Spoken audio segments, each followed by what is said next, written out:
Welcome to our channel. Before you pack your bags and brush up on your British slang, let's have a chinwag about the UK visitor visa, shall we? This visa comes with a few rules, a few don't do's if you will. We're talking things you absolutely cannot do while visiting on your visitor visa.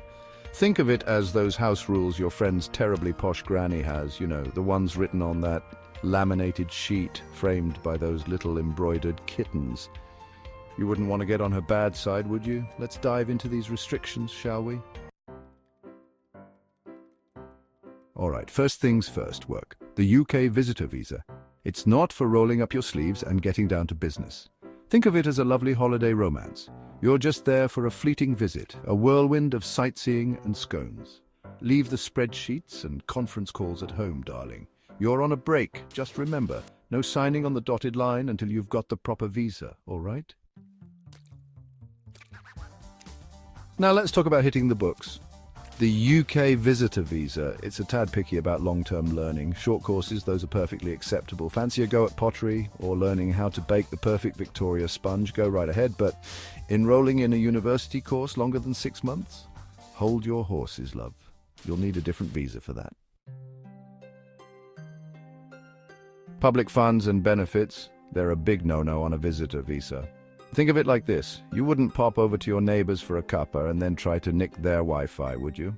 The UK government, they're quite keen on visitors being self-sufficient, you know, paying their own way. So pack your wallet, not your worries, and you'll be right as rain. Now I know what you're thinking, a fairy tale wedding in a charming English countryside chapel. And while that's a lovely thought, a standard visitor visa simply won't do, I'm afraid.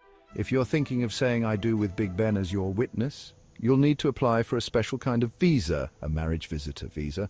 Think of it as the VIP pass to your happily ever after in the UK.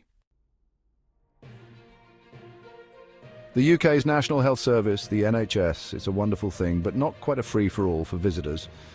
If you're planning on a spot of elective surgery or a course of treatment, you'll need a specific medical visit visa. But for emergencies, don't worry, darling.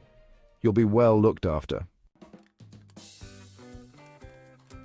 The UK, it's like that delicious biscuit tin at your nan's house. Attempting to devour the lot, but best enjoyed in moderation. While the visitor visa lets you stay for a good while, it's not meant for setting up shop permanently. Frequent extended visits? They might raise an eyebrow or two with the border control folks, and nobody wants that, do they? Now, here's the thing about visas. They're not like a game of musical chairs where you can just swap seats whenever the music stops. If you fancy a change of scenery, a different visa type, you'll need to pop back home and apply for a new one from there. Think of it as changing outfits, darling. Each visa has its purpose, its own special outfit for your UK adventure. Well, there you have it. The do's and don'ts of the UK visitor visa, all laid out for you like a lovely afternoon tea. Stick to them and you'll be sure to have a smashing time. Don't forget to give us a thumbs up and subscribe to our channel for more helpful tips on navigating the wonderful world of UK visas and travel. Until next time, happy travels. And don't forget to pack an umbrella, darling. You never know with British weather.